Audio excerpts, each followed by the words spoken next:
Ah, salvete! Welcome, dear friend, to the very heart of Rome, the eternal city. Come closer and behold the magic that unfolds in this modest shop. Here, among the scents of fresh leather and the clamor of the market, I, Lucius Aemilius, ply my craft as a cobbler. Have you ever seen a soul without a proper soul? Here in my humble workshop, I've mended the sandals of senators and slaves alike. I've stitched the boots of generals and dressed the feet of emperors. My hands, hardened and calloused from years of labor, are a testament to my dedication. My day commences with the first light of Sol, the mighty sun god. I rise, bless my household gods, and tread the familiar path to the forum, where the city comes alive.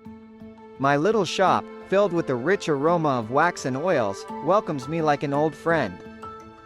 As I ignite the lamp and arrange my tools, a collection of awls, knives, hammers, and needles, the first customers of the day eagerly line up.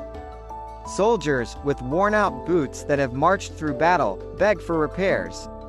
Matrons, elegant and graceful, seek the latest styles in footwear. Ah, the styles! The fashion of Rome is ever-changing, and I must keep abreast of the latest trends. From the red-soled shoes of senators to the intricate designs demanded by the wealthy elite, my craft requires not just skill but artistry. My mind dances with designs, each stitch a note in a symphony of leather. But let me tell you a secret, this shop has seen more than just shoes. I'm an ear to the whispers of the city. Senators confide in me their political aspirations. Lovers share their deepest desires. In the shadow of my shop's awning, secrets are traded, deals are struck, and Rome's destiny is shaped. The midday sun signals a break, and I join my fellow craftsmen in the local tavern. We exchange tales and toast to Bacchus, the god of wine. The stories range from the mundane to the marvelous, each tradesman a poet in his own right. The laughter we share is a balm for the weariness that comes with relentless toil. In the afternoon, apprentices swarm my shop, eager to learn.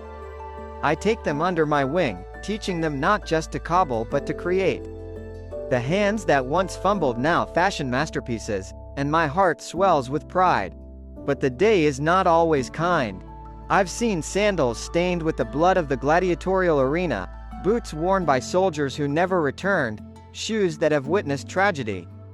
I mend them with a heavy heart, knowing that in my hands I hold the very essence of Rome's joy and sorrow. Days turn into nights, and nights into memories. I close my shop with a satisfied sigh, reflecting on the souls of touched and the souls of mended. I make my way home, the city bathed in Luna's silvery glow, filled with a sense of purpose. In the grand tapestry of Rome, I'm but a humble thread. Yet, it's craftsmen like me, with hands and hearts devoted to our art, who hold the fabric of this great civilization together. So, dear friend, the next time you walk the cobblestone streets of Rome, remember that beneath the grandeur and glory lies the craftsmanship of ordinary men. We, the artisans, the pulse of Rome, welcome you.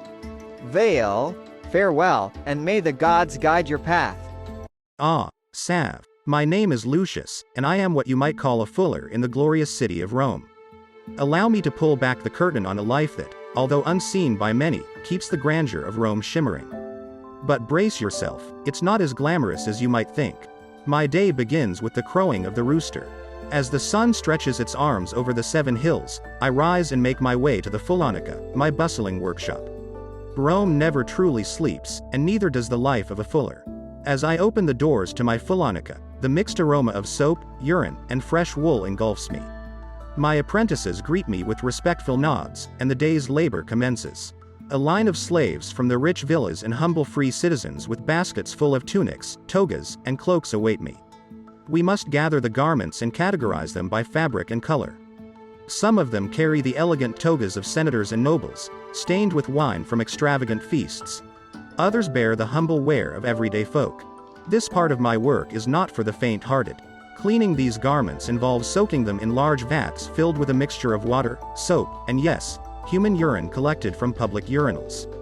The ammonia in the urine works as a bleaching agent, and it's my skilled hands that must tread these clothes. Imagine the scene. A room filled with workers, elbows deep in tubs, scrubbing, rinsing, and beating the cloth with wooden bats. The air is filled with the sound of splashing, the thumping of bats, and the constant chatter of men at work. Some garments require dyeing, and this is an art in itself. The colors must be vibrant and lasting, reflecting the status and pride of Rome's citizens. I mix the dyes, some sourced from exotic lands, others crafted from common herbs and insects. The purple, reserved only for the emperor, is a rare treasure derived from the murex shellfish. Then come the repairs. Needle and thread dance between my fingers as I mend tears and replace missing adornments. Sometimes, I find myself holding the garment of a great senator or even a general, and I feel a surge of pride that my craft serves the mighty and the humble alike. As the day wanes and the sun begins to dip behind the horizon, it's time to deliver the garments back. The richly adorned litters of noble families await the freshly cleaned togas, while ordinary citizens gather their modest wear with gratitude. Finally, I stand in the doorway of my fulanica, reflecting on the day's toil. My hands are stained, and my back aches, but my heart swells with satisfaction. I've touched the very fabric that drapes Rome, both literally and metaphorically. In a city known for its grand spectacles, towering arches, and marbled statues, I find my purpose in the unnoticed and mundane. My hands, soaked in the essence of Rome, weave together the threads of a society that thrives and gleams, not just in its golden amphitheaters but in the small corners of a fuller's workshop. So the next time you admire a Roman in a glistening toga or a vibrant stola, remember the unseen hands and the hidden craft that keeps Rome radiant. Farewell, dear visitor, and may your own garments ever be as resplendent as those that pass through a Roman fuller's care. Salve! Allow me to introduce myself. I am Lucius alias Maximus, a shipbuilder of Rome, a title that resounds with both pride and peril. Day in and day out, my life revolves around the tumultuous and unforgiving waters of the Tyrrhenian Sea, as I craft vessels fit for emperors and commoners alike. Allow me to share my world with you, a world where wood, wind, and waves become the symphony of existence. The day begins at the break of dawn, with the cock's crow heralding the new promise of daylight. A quick meal of bread soaked in wine and olives awakens my senses, and I'm on my way to the bustling dockyards of Ostia. As the city of Rome slumbers, the shipyard awakens, filled with a cacophony of hammers, saws, and the voices of men hard at work. Shipbuilding is not merely a trade but an art, a delicate dance with the forces of nature. It is a responsibility bestowed upon the chosen few, for our creations transport the wealth, power, and glory of Rome across the vast seas. I take this duty seriously, as do my fellow shipbuilders. My current task is a grand war galley, a trireme, commissioned by none other than the illustrious general of the Roman fleet. This vessel must be a symbol of Rome's might and a testament to our engineering prowess. The design of the ship is an intricate mosaic of mathematics and experience. Every curve and angle is measured and remeasured, every plank and nail inspected and chosen with care. We must ensure that the ship can withstand the wrath of Neptune himself, for the lives of brave Roman soldiers depend on our craftsmanship. My son, young Marcus, is my apprentice. Eager to learn and strong of arm, he reminds me of myself when I was his age. Together, we work on the keel, fashioning it with precision, ensuring that it will glide through water like Jupiter's eagle through the sky. As the day wears on, I find myself lost in the rhythm of construction. The smell of fresh-cut timber, the feel of the chisel in my hand, the taste of salt in the air, all become a part of me.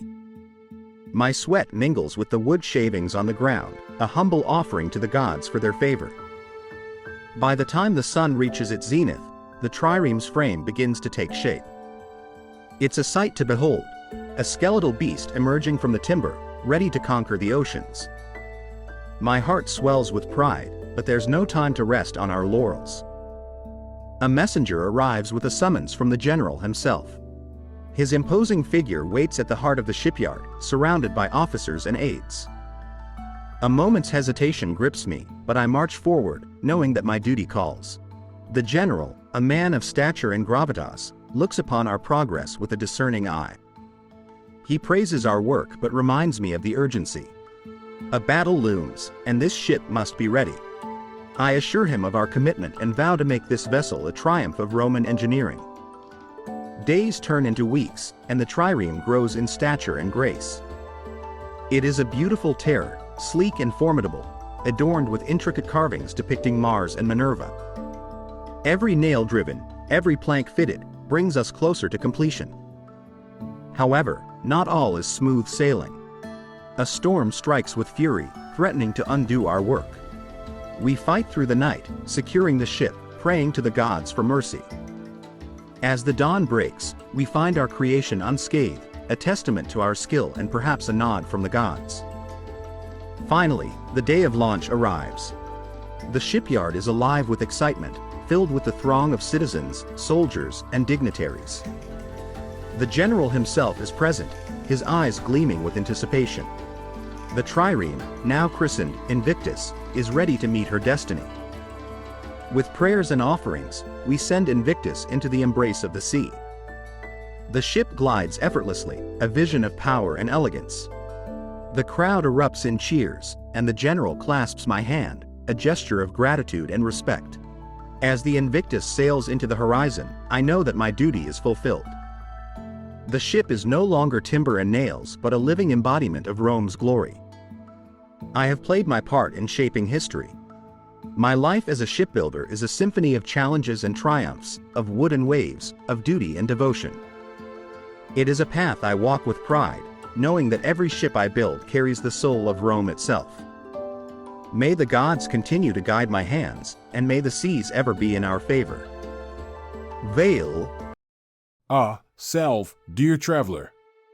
Allow me to welcome you to the heart of the Roman Empire, where I, Lucius Aemilius, serve as a publicanus, a tax collector. Let me take you through a day in my life, and let the tale unfold as I recount the duties, tasks, and drama that encompasses my daily existence. The first light of the sun caresses my face, and I rise to face a new day. My task as a tax collector is no ordinary one. It's laden with responsibilities and fraught with peril. The streets of Rome are abuzz with commerce, and in this web of transactions, it is my duty to collect the dues that belong to the state. I don my robe and take a moment to admire the wax tablets and bronze scales that lie upon my desk. They are tools of my trade, instruments of justice, and tokens of the trust placed in me. After a modest breakfast, I set out, clutching my scroll of records, to the bustling marketplace. The first stop is the merchant's stall. I greet Gaius, a seasoned merchant dealing in olive oil and wine. His eyes narrow as he catches sight of my scales, yet he knows, as all citizens do, that this is a necessary transaction. The empire thrives on order, and it is the taxes that fuel the machine. My next stop is the harbor, where the fishmonger's catch is still fresh from the sea. Here I encounter resistance. The taxes are too high, they cry, and what do we get in return, they lament. I must remain steadfast, for my duty is to the state, and the law is the law. At times, my path takes me to the villas of the wealthy, and here, the game is different. The rich are adept at hiding their earnings, and it becomes a battle of wits. My keen eye, sharpened by years of experience, searches for inconsistencies, hidden treasures, and unreported earnings. It is a dance, a duel of minds, and it thrills me as much as it challenges me. As the sun dips into the horizon, I make my way to the treasury, where my collections will be counted and recorded. My friend Marcus, a fellow publicanus, shares stories of his day. We are both wearied but fulfilled, knowing that our work maintains the roads, feeds the legions, and ensures the continued glory of Rome. Yet, not all days end in triumph. I remember the family who could not pay, the desperation in their eyes. It is a burden I must bear, for the law must be upheld. But in those moments, I am reminded that behind the numbers and the coins, there are lives, dreams, and humanity. I return home, my task complete, yet my mind still dances with numbers and faces. I ponder my role, a small cog in a vast machine, yet vital. The empire demands much, and I must deliver.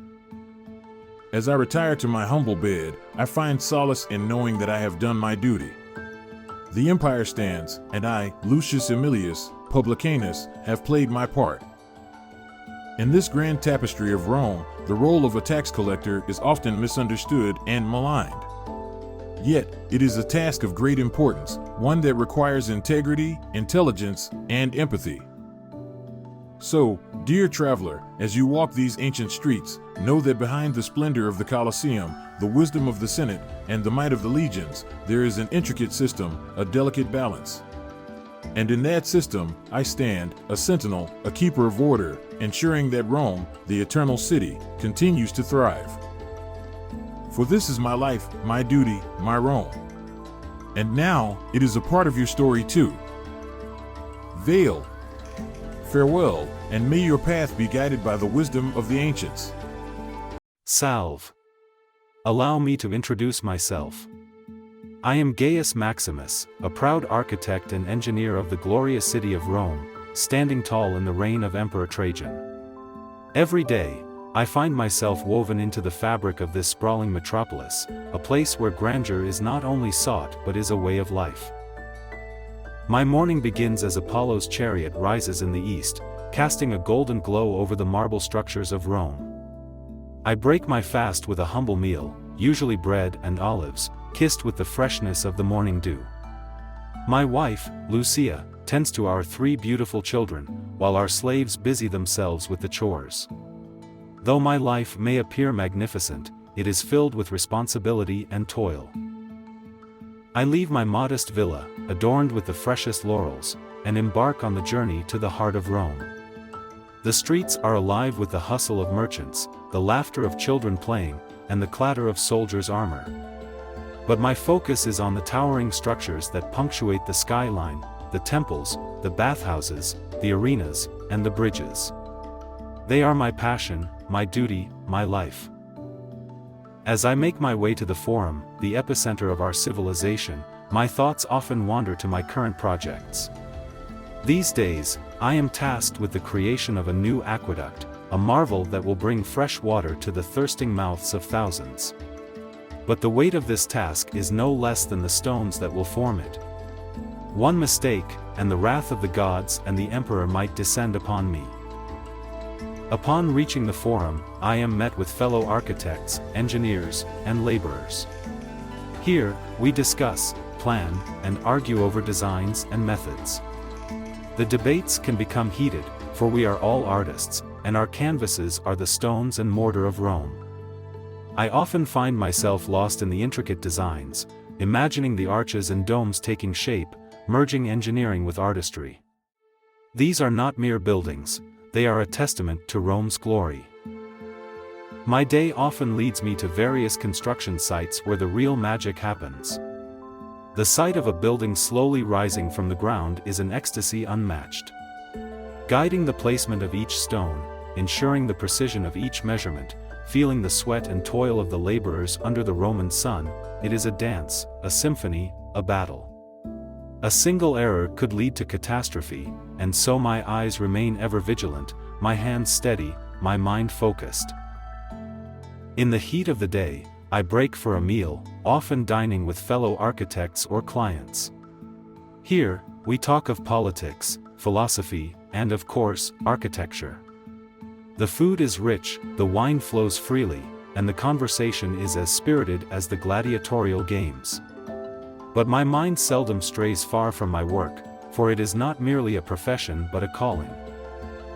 The afternoons are consumed with further inspections, drafting new plans, and the inevitable politics that accompany any great endeavor in Rome. I must navigate the whims of senators, the demands of the wealthy patrons, the scrutiny of the emperor's men. It is a dance more delicate than any performed on the stage, for a wrong step can lead to ruin. As the sun begins to dip, painting the sky with hues of purple and gold, I return home, where my family awaits. The children run to greet me, their laughter a balm to the fatigue. We dine together, a simple yet cherished moment, where I can forget the burdens of the day and lose myself in the love and warmth of home. Yet, even as I lay in my bed, the visions of arches, columns, and grand halls dance in my head. My mind races with ideas, challenges, and dreams. For to be an architect in Rome is not just to build structures but to shape the very soul of an empire, to leave a mark that will echo through the annals of history. Days turn into weeks, weeks into months, and the cycle continues. New projects arise, old ones reach completion, and Rome grows ever grander. I, Gaius Maximus, remain a humble servant of this eternal city, a witness to its glory, and a craftsman in its magnificent tapestry. Through storms and sunshine, triumph and disaster, my hands continue to sculpt, my mind continues to envision, and my heart continues to beat for Rome. For I am not merely an architect, I am a dreamer, a creator, a part of the eternal dance that is Rome. Salve! Welcome to a day in the life of a Medicus, a doctor in ancient Rome. Before we embark on our journey, cast aside your notions of modern medicine, for the practices of my time may seem archaic to your contemporary understanding. The rooster crows and my day begins with the first light of sol. It's a warm day, but then again, every day in Rome feels warm. I share my morning meal, a light repast of bread and cheese with my family, before departing for the day's duties. As I step outside my domus, the Roman villa, the bustling streets of Rome come alive with the cacophony of the ordinary Roman plebeian's day. There's a feeling of purpose, an undercurrent of vitality coursing through the city that never fails to energize me. The first stop on my itinerary is the public baths. I do not go there to bathe or socialize like most Romans do, but to treat injuries. It's not uncommon to see dislocated shoulders, fractured bones, and various other injuries inflicted from the physical games played in these places. They are attended to by my deft hands and a collection of balms, bandages, and a few special instruments, much like your modern surgeon might use. An archaic bone drill might seem ghastly to you, but it does wonders in releasing pressure from swelling brains. For fractures, I have my trusty bone levers, and for amputations, the feared capital saw. The knowledge of herbs and their medicinal properties is a significant part of my arsenal.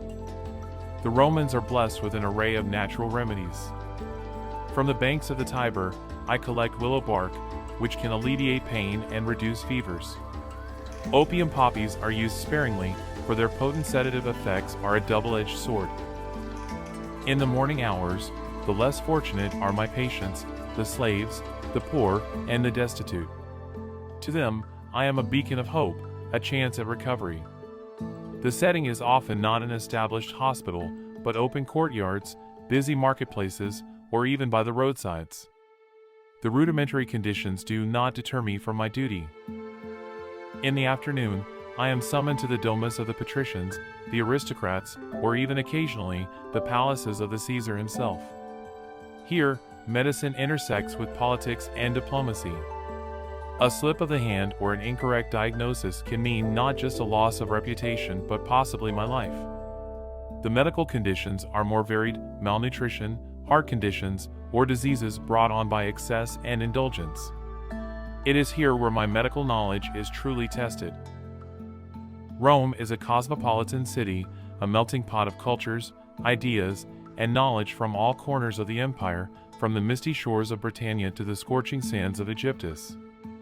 This cultural melting pot also brings diseases unknown and unseen. Fevers from distant lands that have no name, afflictions that have no cures, these are the most challenging and terrifying. The medical texts of Hippocrates and Galen are my guide in these uncharted territories. But medicine, like Rome itself, is not a static entity. It evolves, it adapts, and so must I. The vast libraries of Rome are often my refuge in these troubled times, where the wisdom of scholars past and present light the way. As dusk falls, I return home, exhausted but fulfilled. My duty does not end with the setting sun, for the flickering oil lamps of my study see me deep into the night. Among parchment scrolls and wax tablets, I record my observations, my successes, and my failures. This medical knowledge I pass on to my apprentices who will carry it forward, for medicine, like Rome, is eternal. Yet, for all the weight of my duties, I carry them gladly. To ease suffering, to heal, to extend life, this is a gift, an honor. I am a Medicus, a doctor in the heart of Rome, and I wouldn't trade it for the world. Bene Vale. Good health to you, for in my line of work, that is the greatest wealth. Salve, weary traveler. And welcome to the heart of Rome, the great eternal city where emperors command, where gladiators clash, and where philosophers debate under the marble pillars of the Forum. Among this grandeur, nestled within a bustling side street, there lies a haven, a refuge for all, my tavern, Caupona Decimi. I am Decimus, your host, your confidant, your provider of libation and sustenance, your humble tavern keeper. From the first blush of aurora, the Roman dawn, my day starts, quite unlike the patrician class leisurely bathing in their villas. No, the life of a Roman tavern keeper is a symphony of ceaseless activity and hearty cheer. The sun ascends, and with it, my task begins. My first order of business to ensure the establishment is inviting. I start by throwing open the heavy wooden shutters, allowing the early morning light to flood in, revealing the warmth and character of the well-worn interior. A quick glance to inspect for any damages or disturbances from last night's revelry sets my plan for the morning. I command my staff, an assortment of free Romans and, occasionally, some trustworthy slaves, to right overturned chairs, scrub tables, sweep the mosaic floors, and rid the place of the evidence of yesterday's debauchery. After the swift cleanup, the wine, the lifeblood of my tavern, calls for my attention. A Roman tavern is judged heavily by the quality of its wine, and I take pride in serving only the best. I descend into the cellar, a cool refuge beneath the busy tavern, lined with large clay amphorae filled with wines from all corners of the empire, the crisp white Falernian from Campania, rich red Cacuban from Latium, sweet Cetinum from Caesia, and more. I ensure the wines are kept at the correct temperature, and if necessary, mixed with water or heated. I taste each, ensuring there's no souring, no sign of turning into vinegar. Upon ascending from the cellar, I attend to the food preparations. My patrons expect hearty fare, sausages, hams, cheeses, olives, breads, and of course, pulse, the Roman staple porridge. I check the bread, baked fresh in our kitchen's brick oven, and the meat, brought in by the local butcher, for our stews and roasts. And I can't overlook the popular garum, a potent fermented fish sauce beloved by Romans, ensuring its quality is crucial. Just as the sun reaches its zenith, and the streets outside fill with the vibrancy of Roman life, my tavern begins to welcome its first patrons. Merchants from the nearby market, exhausted from the morning's haggle, find solace in a mug of cooled wine. Soon they're joined by off-duty soldiers seeking to quench their thirst, and locals who find the atmosphere conducive to whiling away the afternoon. As the tavern keeper, I become the maestro of this orchestra. I mingle with the patrons, filling goblets with wine, breaking bread, swapping stories. I entertain my guests, reciting verses of Ovid, or passing on the latest rumors of the imperial court. My stories bring distant lands to their tables, the ferocious tribes of Germania, the mysteries of the Egyptian realm, the decadent feasts of Persia. But not all is merry within these walls. Sometimes, amidst the laughter and cheer, disputes arise. The Roman spirit is fiery, and after a few cups of wine, it can become a conflagration. When voices rise and tempers flare, it's my duty to intervene.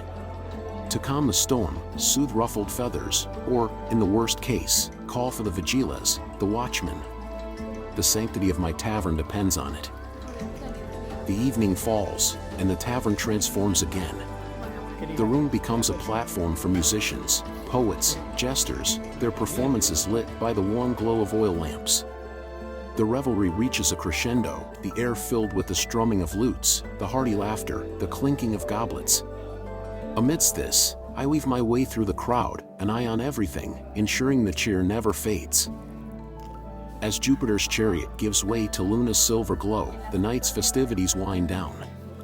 Patrons stagger out, full of wine and cheer, leaving behind an empty, disheveled, yet somehow contented, tavern. As the door closes behind the last guest, my staff and I, under the watchful gaze of the night, start cleaning, tallying the day's earnings, restocking supplies, and preparing for the next day. The life of a tavern keeper in Rome isn't an easy one, It's a life of hard work, a constant cycle of preparations, service, and cleanup. It's a life filled with managing staff, dealing with suppliers, and most importantly, ensuring the happiness of a wide variety of patrons. But as I finally extinguish the last lamp and retire to my quarters upstairs, I wouldn't trade it for anything. Because, my friend, as much as this is my tavern, these are my people, and this is my Rome. Welcome to Caupona Decimi, traveler. You've not just entered a tavern, you've stepped into a slice of Roman life. So, grab a stool, take a sip of your wine, and enjoy.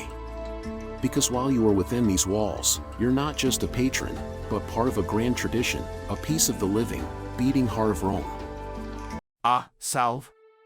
Welcome, my friend, to the heart of the greatest empire the world has ever known, Rome. As you can discern from the rich fabrics spilling out of my cart and the chattering of merchants around me, I am but a humble merchant in this vast metropolis. Yet, don't let my modest appearance fool you, the life of a Roman merchant is anything but ordinary. Each dawn, as Apollo's chariot rises, painting the sky in hues of gold and crimson, I find myself amidst the vibrant chaos of the Roman Forum.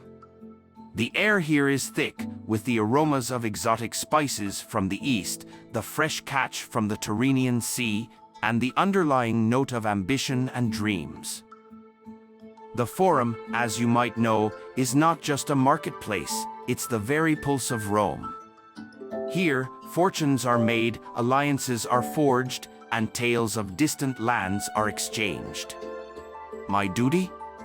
To ensure that my wares, sourced from the farthest corners of the empire and beyond, find their way into the hands of Rome's elite. Silks from the mysterious East, perfumes from Arabia, and the finest wine from Gaul.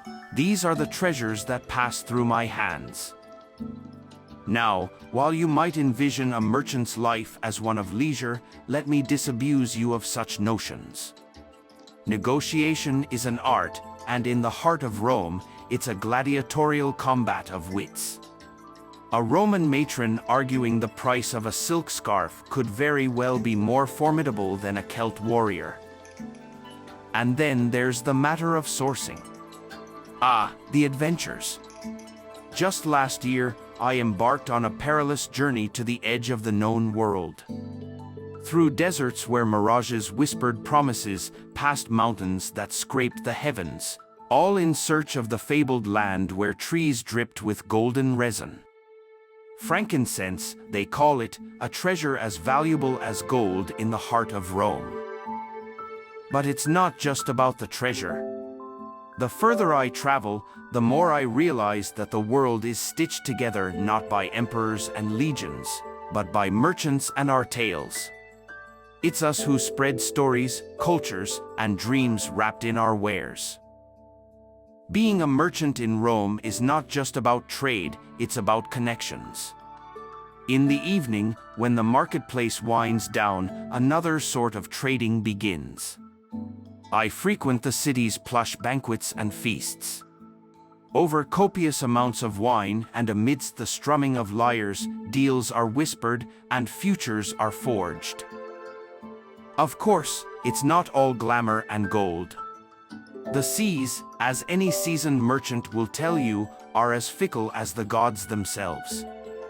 I've lost more than one precious cargo to Neptune's wrath. And bandits. Those vile creatures lurk on the roads, ready to pounce upon unsuspecting traders.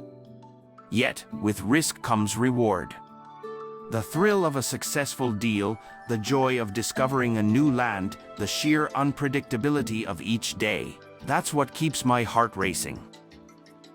Behind the curtains of this life is a team that works relentlessly. My trusted slaves, who maintain accounts, ensure the safety of the goods, and provide tidbits of information crucial to my operations. Their loyalty and diligence often mean the difference between profit and peril. Yet, despite the adventures and allure, the heart of a Roman merchant is ever weighed down by a singular responsibility, that of reputation. In a world where a man's honor is his most prized possession, a single failed promise, one disappointed client, can spell ruin. Each transaction, each journey, is a delicate dance between ambition and honor. As the stars emerge and Diana takes her nightly vigil, I often find myself on my villa's balcony, overlooking the eternal city. Beneath its grandeur and glory, past its temples and arenas, is a web of trade routes, a network of dreams. It's this unseen, pulsating network that keeps Rome alive, feeding its insatiable appetite for luxury and wonder. So the next time you drape yourself in a soft Egyptian linen or savor the rich taste of wine from Hispania, remember the hands, the stories, and the dreams that brought them to you. Remember the Roman merchant. For in the grand tapestry of Rome's history, amidst its legions and senators, its gladiators and emperors, there's a thread, often overlooked yet ever present. The thread of commerce, of adventure, of connections. And as long as Rome's heart beats, this thread, my thread, will forever weave its tales of trade and treasure. Salve. I greet you in the Roman manner, and as I extend my palm towards you, I would have you imagine that you stand with me in the heart of Rome. The year is 97 AD, during the reign of Emperor Nerva, and I am an augur, a reader of omens and a vital bridge between the Roman people and the gods who watch over us. Each day begins at dawn, as I ascend the Aventine Hill. At the summit stands the sacred Auguraculum, a simple, open-air space devoid of ornate decorations. The Romans have always believed in purity, in undiluted experiences. So it is here, amid the simplicity of this bare ground, that the rituals to commune with the gods are performed. I begin with a ritual cleansing, sprinkling the ground with water and salt. There's a profound serenity here, as though the gods themselves are holding their breath. As the light of the sun begins to spill over the horizon, painting the sky in hues of violet, gold, and red, I prepare myself for the rituals ahead. My first responsibility is to interpret the auspices, the signs sent by the gods. My eyes trace the flight patterns of birds, my ears listen for their calls. We Romans believe that these signs reveal the gods' will. A bird swooping low could signal impending disaster, while a soaring eagle may signify glory and victory. As an augur, my job is to read these signals accurately. The importance of my role becomes even more pronounced during key events. Be it a military expedition, a public festival, or even the appointment of new magistrates, I am called upon to determine the most auspicious times to conduct these activities. The prosperity of Rome depends on our adherence to these divine signs. The next part of my day is devoted to public consultations. Citizens, soldiers, and senators alike approach with their queries, and I delve into the sacred chicken's behavior or the innards of a sacrificed animal to find their answers. My decisions can influence laws, battles, and the very fate of Rome itself. To be an augur is not just about reading the divine signs. It is about understanding the ebbs and flows of life, the delicate balance of the world, and maintaining harmony with the cosmos. It's about believing that the gods speak to us in whispers carried by the wind, in the fluttering of wings, in the entrails of the sacrificed. On some days, I'm called upon to inaugurate new temples. I mark the sacred boundary, the pomerium, with my Lucius, a ritual staff. This boundary separates the divine from the mundane, carving out a space where humans can commune with the divine. The temple, once consecrated, becomes another testament to Rome's grandeur and piety. After a long day of divination and public service, I retire to my humble abode. Despite the power and prestige my role commands, I live modestly, for hubris is a trait the gods frown upon. Here, beneath the waxen glow of an oil lamp, I pore over ancient texts and interpretive works of fellow augurs, learning from their wisdom and experiences. Once the sun dips below the horizon, I rest. But sleep doesn't claim me immediately. Often, I find myself lingering over the thoughts of the day. Being an augur is a burden as much as it is an honor. The weight of responsibility sits heavy on my shoulders. I must be precise, honest, and always loyal to the gods' messages. So, you see, my life may be worlds away from yours, yet there is a universal truth that binds us.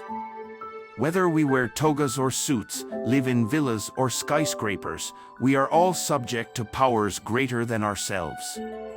As an augur, I navigate this divine path, ensuring Rome stays in the gods' favor. That is my duty, my honor, my life. So, now, as the dawn approaches, I invite you to join me atop the Aventine Hill. Watch the skies with me, listen to the birds, and maybe you, too, will hear the whispers of the gods. Salve! Greetings from the heart of the Grand Imperium Romanum.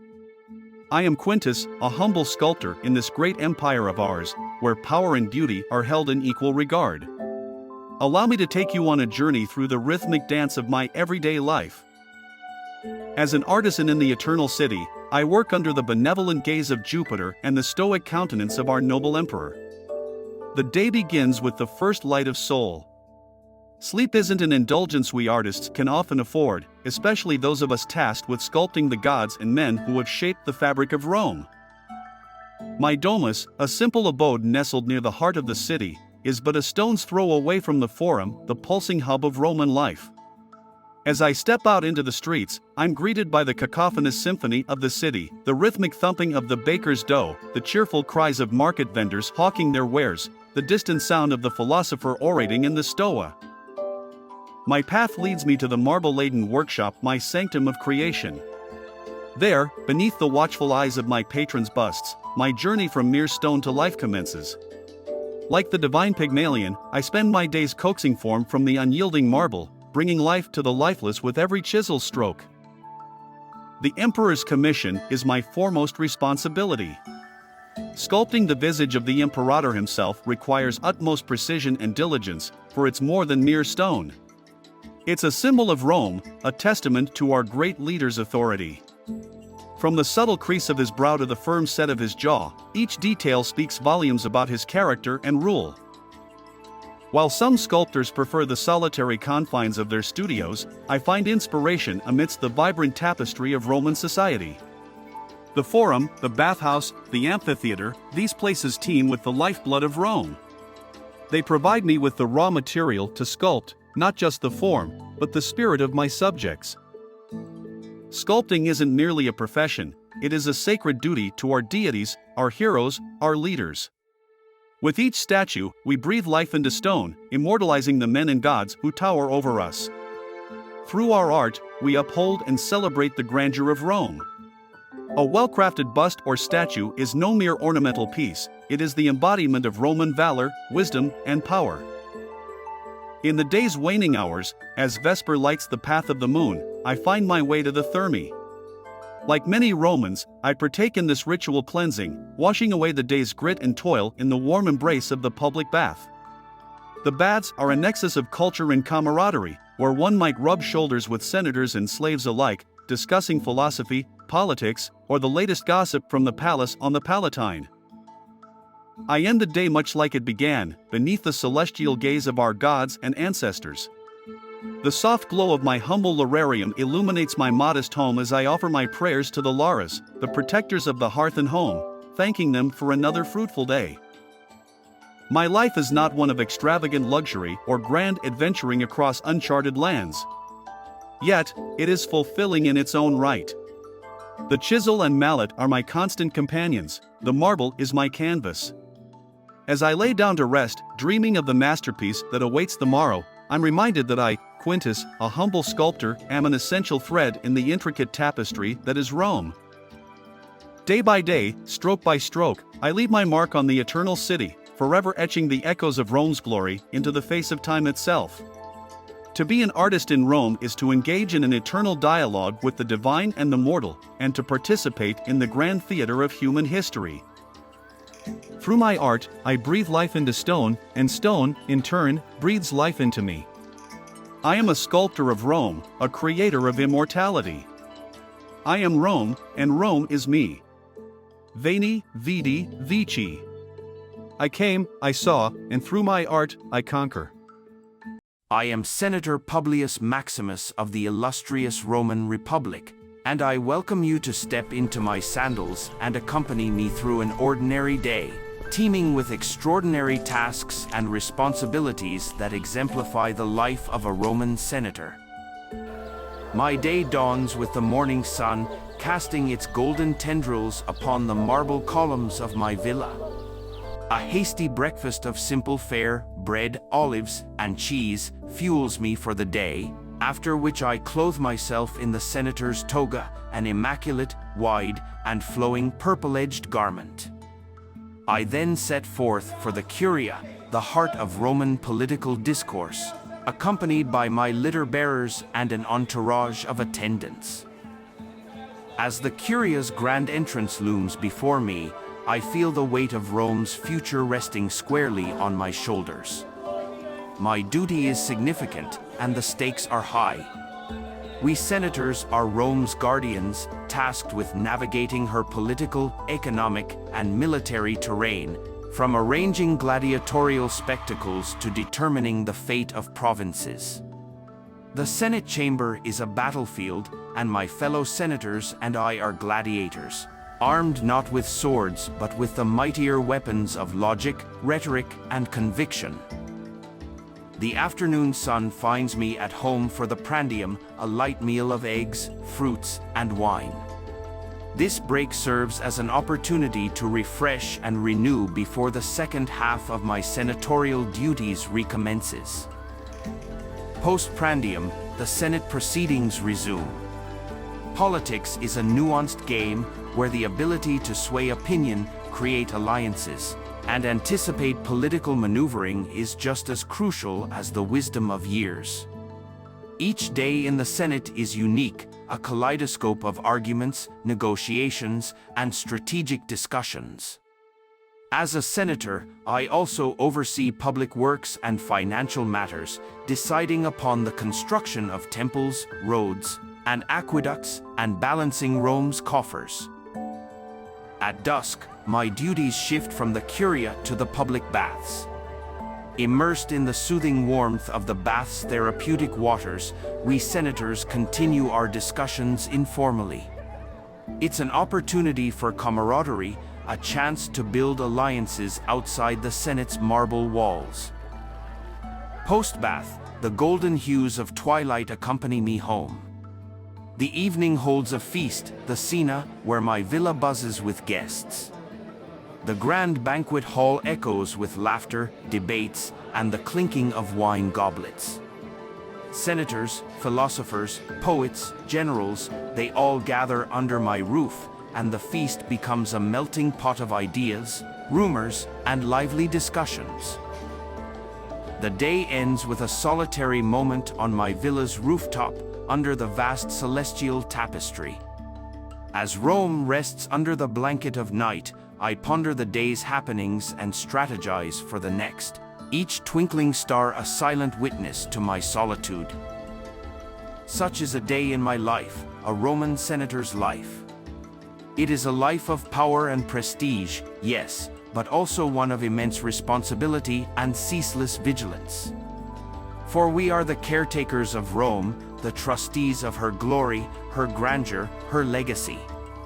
As I retire to the silence of my chambers and the embrace of Hypnos, the god of sleep, I am comforted by the knowledge that I have served Rome well, and I pray that tomorrow I will do so once again.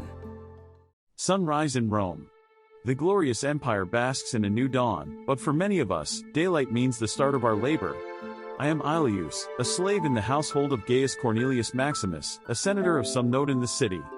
It's an auspicious position for a slave, if one can ever call a life in bondage auspicious. But enough of such thoughts, let me share my daily life with you. My mornings begin long before the sun's rays touch the cobbled stones of our villa. I rise to ensure that the household is ready to greet the day. The first duty is to gather fresh water from the public fountain. Rome boasts its vast aqueducts, architectural marvels that supply the city with water. Yet, each morning I join a procession of slaves, urns balanced on our shoulders, to fetch water for our respective homes. The cool liquid weighs down on me, but it's a burden I've grown accustomed to. Back at the villa, my duties vary. As one of the trusted slaves, I am not chained or shackled. Gaius believes in treating us with a modicum of dignity, a rare trait amongst Roman masters. Still, trust doesn't negate the work to be done. Once, I was responsible for tending to the illustrious gardens that sprawl behind our villa. Here, amongst the fountains and statues, Gaius entertains guests, discussing politics or watching exotic entertainments from distant lands. The flora is vast, ranging from roses, violets, to rare imports like the Egyptian blue lily. I must prune, water, and nurture, all while ensuring the aesthetic appeal remains undiminished. However, recently, my role has evolved. Due to my ability to read and write, a skill taught to me in secret by a kind-hearted tutor in my youth, Gaius has enlisted me as his personal scribe. This duty has its perks. I'm privy to the goings-on of the Roman Senate, and occasionally, Gaius would share tales of intrigue and power struggles. Midday, the household gathers in the atrium, the central open space in our villa, lined with columns and decorated with frescoes. This is where Gaius dines with his family. As a scribe, I sit close by, taking notes of his directives or jotting down messages to be sent to his associates. The feast is often grand, with dishes like honey-roasted locusts, stuffed dormice, and various kinds of meat. I don't partake in this spread, but I do receive better meals than other slaves, a fact that brings me both gratitude and guilt. Afternoons are hotter, and as the Roman elite retreat indoors or to the countryside, the slaves get a brief respite. I usually find solace in the library, poring over scrolls, absorbing tales of heroism, romance, and philosophy. In these hours, the weight of my chains feels lighter. The evening heralds the start of social activities. Gaius often hosts parties in our lavish triclinium or dining hall. Guests recline on lounges, sipping wine watered down with honey and spices. My task here is to ensure smooth communication. I relay messages, take notes, and sometimes, act as an interpreter for the few Greek or Eastern visitors. The night also brings a tinge of freedom. With most duties accomplished, slaves can gather, sharing stories or singing songs from our homelands. I was born in the empire, but many have been taken from distant lands, Britannia, Persia, even the mysterious kingdoms of India. Their tales, a blend of sorrow and nostalgia, weave a tapestry of human spirit enduring hardship. As the moon reaches its zenith, the household slowly retires. Gaius, draped in his toga, might share a final directive or two, often lost in his thoughts, contemplating the weight of his decisions or the riddles of the empire. In the quiet hours, as I lay on my straw mat, I ponder my life. There's a duality to my existence. On one hand, I'm afforded privileges few slaves can dream of. On the other, freedom remains a distant star, shimmering and unattainable. Still, hope never truly fades, and as another Roman day dawns, I hold on to the belief that someday, liberty might yet grace my path. Salve! My name is Lucius Aelius and I am a Tirones, a fresh recruit in the glorious Roman legion. Allow me to take you on a journey, where steel clashes, discipline is paramount, and brotherhood is the heart of every battle. The day commences well before Apollo's chariot, the sun, graces the sky. I am roused by the shrill note of the cornicen's horn, piercing the chilly pre-dawn. From that moment, any residual drowsiness dissipates instantly. There's no room for lethargy in the legion.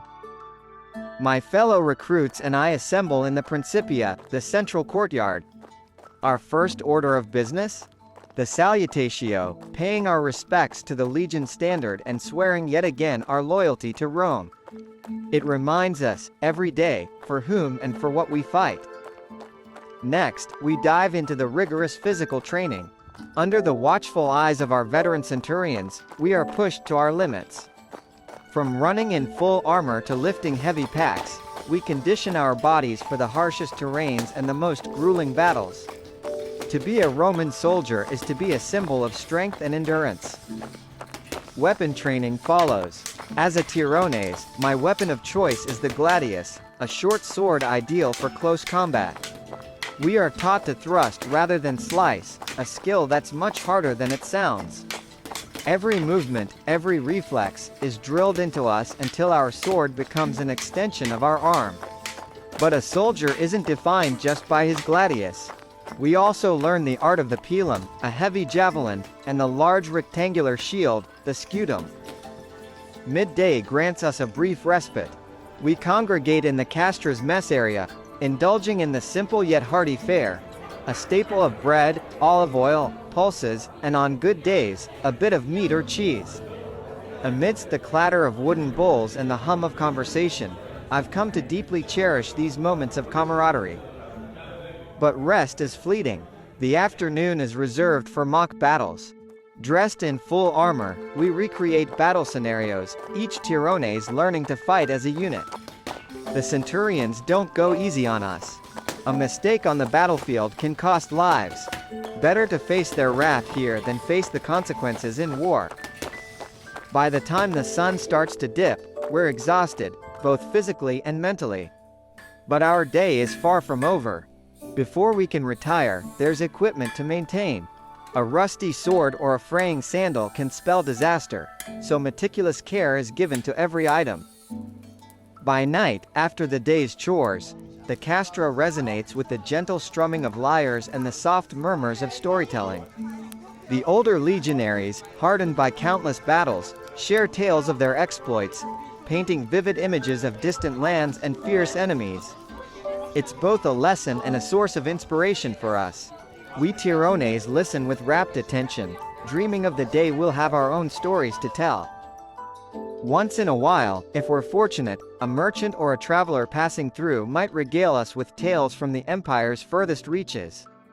Their stories of mysterious lands beyond the horizon, filled with strange creatures and exotic cultures, are a testament to Rome's vastness and the extent of her influence. Guard duty is also an integral part of our responsibility. Though tedious, it's crucial. Whether it's a cold, rainy night or a silent, moonlit one, keeping vigilant watch over the castra is a duty that can never be taken lightly. Enemies are always lurking, waiting for a chink in our armor, a lapse in our vigilance. My bunk in the contubernium, the tent I share with 7 other Tirones, is where I retire. It's a tight squeeze, but it's cozy. These men are my brothers in arms. Together, we share our hopes, dreams, fears, and aspirations. In this confined space, amid whispered conversations and shared jokes, lifelong bonds are forged. You might wonder, with such an intense regimen, do we ever have time for ourselves? Indeed, we do. On rare free days, many of us venture to nearby towns, exploring markets or enjoying a meal at the local tavern. It's a chance to feel normal, if only for a few hours. To be a Tirones in the Roman legion is not just about brandishing a sword or donning a helmet. It's about embracing a way of life, one that's built on the pillars of discipline, loyalty, and brotherhood. Every drop of sweat, every bruise, every moment of exhaustion, is a step towards earning the proud title of a Roman legionary. So, as I lie on my bunk, the weight of the day pressing down on my sore muscles, a sense of pride fills me. Tomorrow will be another day, another challenge, another opportunity to prove my worth. And I'll face it head on, with the might of Rome behind me and the spirit of a Tirones burning bright within. Veil. Salve. I am a Roman courtesan, an essential member of the Roman legions. When the sun paints the horizon with a golden hue, my day begins. Would you like to hear about my daily life and responsibilities? Firstly, let me tell you a bit about my role. A courtesan, as you might guess, is a horn blower. I play the cornu, a large, curved horn used to relay commands during both military formations and in the heat of battle. Its sound can be heard over the din of clashing swords, ensuring that orders are conveyed clearly to every soldier. My day typically begins before dawn. Rome wasn't built in a day, and nor does an army prepare for battle in mere moments. The camp awakens to my horn's call, signaling the start of the day. The sound reverberates through the camp, waking soldiers and stirring the animals. The crisp morning air carries the sound, and as the vibrations fade, the hustle and bustle of a legion preparing for the day ahead fills the silence. Breakfast is a simple affair, usually consisting of pulse, a type of porridge made from spelt wheat or barley, and sometimes complemented by olives or a piece of cheese. As we eat, I often chat with my fellow soldiers, sharing stories from previous campaigns or discussing our hopes for the day. Soon after, the legatus, our commander, and his centurions gather to discuss the day's strategies and movements. I stand by, horn in hand, ready to convey their orders to the rest of the legion.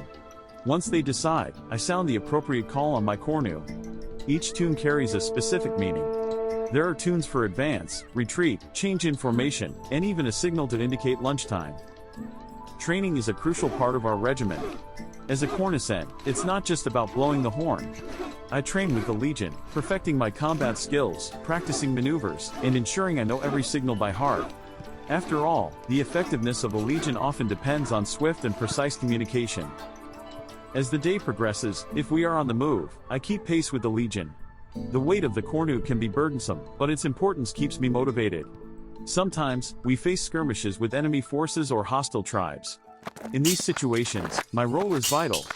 The Centurions depend on me to relay their rapid orders. One missed signal could spell disaster. When we set up camp for the night, my responsibilities do not end. The camp needs to be set in a specific layout, with fortifications built swiftly. Again, my cornu's calls direct the soldiers. It might be a signal to gather wood, dig trenches, or stand guard. After a hard day's work, the evening is a time for relaxation. Around the campfires, soldiers share stories, play games, or write letters home. Occasionally, I play some tunes on my cornu for entertainment. While it's primarily an instrument of war, it can produce melodies that tug at one's heartstrings. As night blankets the camp, my final duty for the day approaches. I play a soft, somber tune signaling the time to sleep and dream of a peaceful Rome. With that, I too retire, resting and gathering strength for another day of service to the mighty Roman Empire. I hope my account has provided you a glimpse into the life of a Roman cornicen. It's a life of duty, discipline, and camaraderie. Dawn breaks over the Roman camp, a cool mist enveloping the tents and fortifications.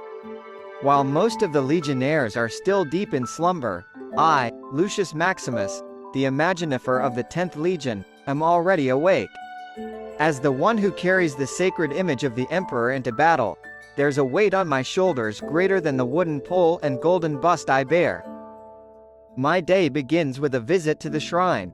Here, among the incense and quiet prayers, I pay my respects and ask for the emperor's favor, not only for me but for the entire legion.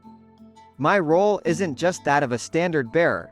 I'm also a symbol of the divine mandate that guides the legion, a connection between the soldiers and the immortal gods. Breakfast follows, a simple meal of bread, olives, and wine. Across the long wooden tables, soldiers share tales of home, laughter, and camaraderie filling the air. Yet, while they jest, there's a glint of respect in their eyes when they glance my way. The imaginifer isn't just any soldier. My position carries with it an aura of the sacred, a reminder of the emperor's gaze upon us all. But not all my day is filled with gravitas. Training with the rest of the legion is an essential part of my duties. While I'm not expected to be the first into battle, an imaginifer must be skilled enough to defend himself and, more importantly, the sacred image he carries. Thus, amidst the clang of steel and the shouts of centurions, I train. My close friend, Gaius, often spars with me, his wooden gladius meeting mine in a dance of strikes and parries. Sweat and sand mix, the sun beats down, but I can't falter. The image I bear is too important. Lunch is a brief respite. More bread, some cheese, maybe a piece of salted meat if we've been resupplied recently. During these moments, I often reflect on how I became the imaginifer. It wasn't a role I sought, it was bestowed upon me. My superiors saw something in me, a blend of dedication, reverence, and strength, that made me suitable to bear the emperor's likeness. In the afternoon, I polish and care for the sacred image. It's a golden bust, remarkably detailed, capturing the emperor's likeness with an uncanny precision. Every curl in his hair, every crease on his forehead, is meticulously recreated. This image is more than just metal, it's a conduit for the Emperor's spirit. Polishing it isn't just about maintaining its shine, it's a ritual, a connection. As I work, the world fades away, leaving just me, the Emperor, and the soft cloth in my hands. By late afternoon, the camp is alive with various activities: soldiers repairing their gear, centurions discussing strategies, and cooks preparing the evening meal. I often find myself wandering, conversing with the soldiers, offering a word of encouragement here, a comforting hand there. The well-being of the legion is as much my responsibility as is the sacred image. As dusk approaches, the trumpet sounds, calling the legionnaires to formation. Here, beneath the banners and eagles, I stand at the forefront, the Emperor's image held high. It's a moment of unity, of purpose. The Centurion gives his orders, his voice carrying through the ranks. Then, with a final salute to the Emperor's image, the soldiers disperse, returning to their tents and fires. Dinner under the stars is a time for bonding. Today, we've been given a stew, thick with vegetables and bits of meat. As I eat, I listen to the tales of the soldiers around me. Stories of battles won, loved ones left behind, dreams of what's to come. Every now and then, a soldier will raise his cup in my direction, a silent toast to the Emperor and the hope I represent. Night falls, and the camp is bathed in the soft glow of countless fires. I find a quiet spot, away from the merriment, to offer my nightly prayers. The weight of my responsibilities is ever present, but in these quiet moments, I feel the Emperor's strength flow through me. Before I retreat to my tent, Gaius approaches, clapping me on the back. "Another day, Lucius," he says with a grin. "And tomorrow, we march again, with you leading the way." I nod, clasping his forearm. "With the Emperor's favor, my friend. Always." As I close my eyes, the rhythmic hum of the camp lulls me to sleep. Another day awaits, another chance to be the bridge between the gods and men. As the Imaginifer, I am the embodiment of Rome's might and the Emperor's grace, a beacon of hope for the Legion and the Empire. And with every sunrise, I embrace that role with pride and reverence. Greetings, traveler. My name is Decimus Aelius, a proud immunes of the Roman Legion. You might wonder, what sets an immunes apart from other soldiers? We possess specialized skills that exempt us from the daily grueling tasks of ordinary legionnaires. Yet, with these privileges come responsibilities of paramount importance. Allow me to share a glimpse of my life with you. As dawn's first light graces the camp, I am already up, for the life of an immunes is bound by duties and tasks that can't wait for the sun's full embrace. Unlike the Millites, the common soldiers, who find themselves in training formations, my mornings begin with inspecting the tools of my trade. My specialty? I am a medicus, a medic. The aroma of freshly baked bread from the camp's ovens wafts through the air as I clean and sharpen my surgical instruments. These are the very tools that have saved countless lives, extracted arrows, and mended the wounded spirits of our brave warriors. Breakfast consists of pulse, a porridge of barley, wheat, and a few herbs. Eating beside me is my good friend, Titus, an immune specializing in ballistae, the deadly siege engines. We often exchange tales of our respective crafts. His world of ropes, pulleys, and projectiles contrasts with mine of bandages, salves, and incisions, but together, we form the backbone that supports the might of Rome. Once nourished, I make my way to the infirmary tent, my domain. Here, soldiers come and go, bringing tales of pain and bravery. My hands, steady and sure, have stitched many a gash, set fractured bones, and brewed potions to dull the pain. Every soldier that walks away, head held high, is a testament to my expertise in the gods' favor. Midday sees the camp in full swing. Training echoes with the clanging of swords and the rhythmic shouts of centurions. Meanwhile, Titus and his team are meticulously calibrating a ballista, ensuring its deadly bolts fly true. Watching them, I am reminded of our shared bond. Though our skills differ, we both serve Rome with unmatched dedication. Lunchtime. Today, we are blessed with a hearty stew. The clatter of bowls and spirited conversations fill the air. On rare days, a traveling merchant or a local from nearby settlements would join, bringing tales from distant lands or the heart of Rome itself. Their stories, a blend of fantasy and fact, offer a brief respite from our rigorous lives. In the afternoon, I conduct lessons on basic first aid for the legionnaires.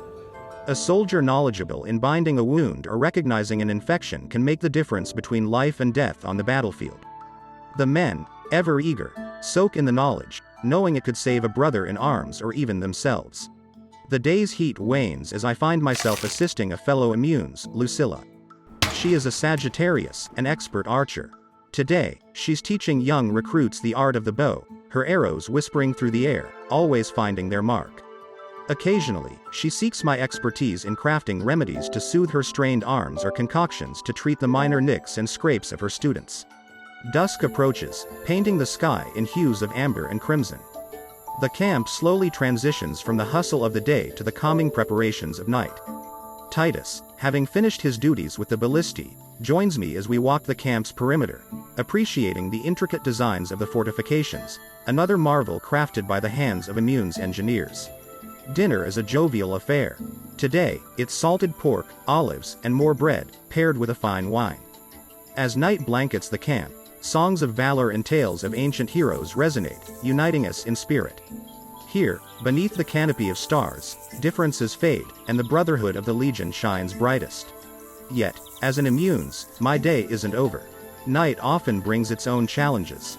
A soldier with a night terror, a sudden fever, or the haunting memories of battles past, they seek solace and healing in the infirmary tent.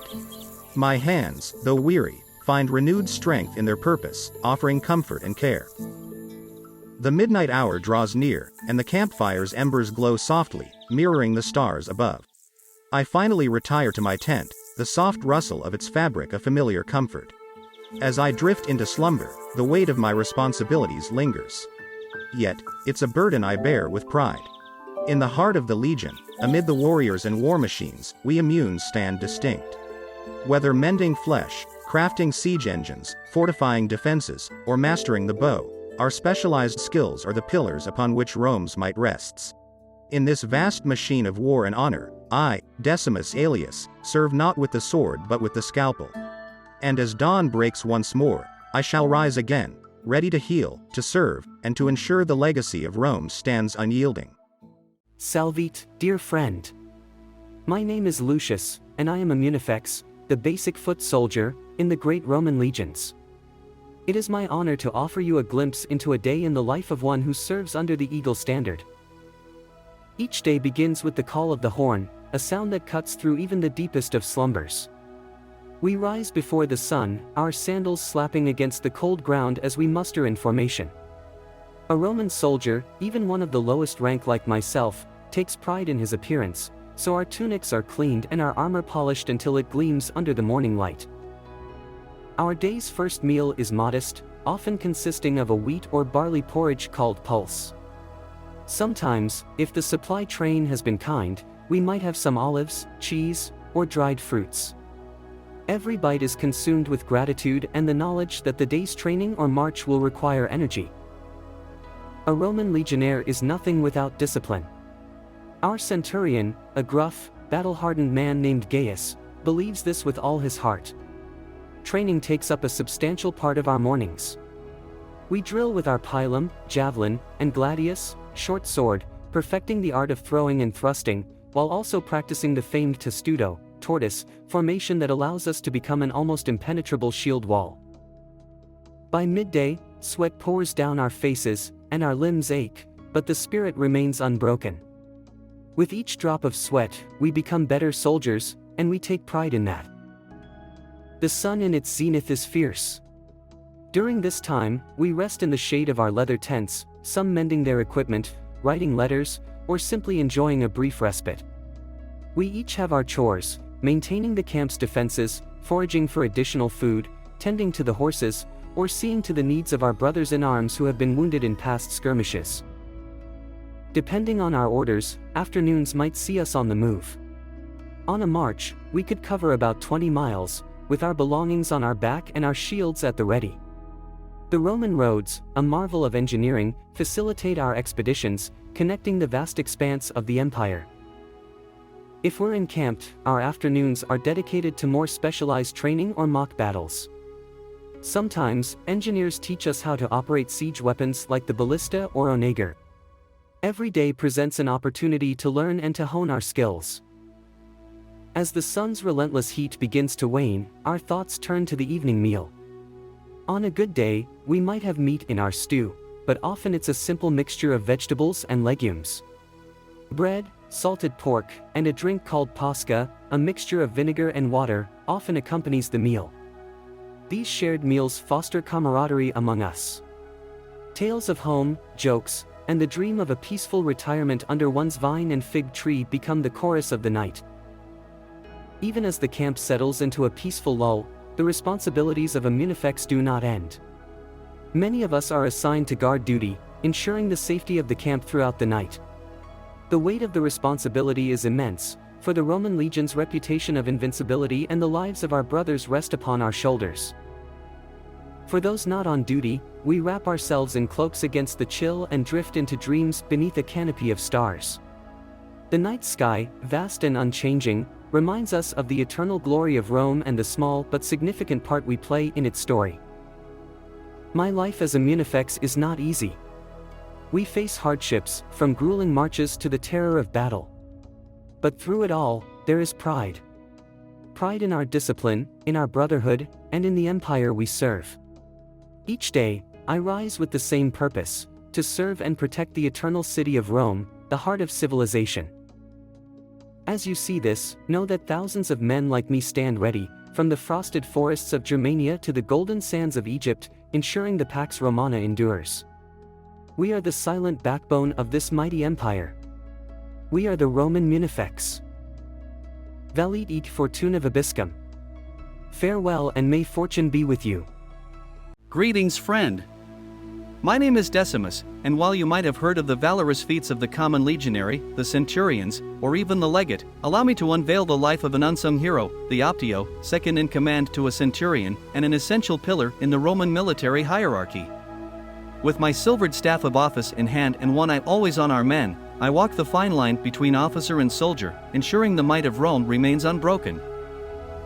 As the horizon bathes in the first golden hues, my duty commences. Each morning, I conduct the roll call. While this might sound rudimentary, ensuring that each man is present, equipped, and in good health is vital.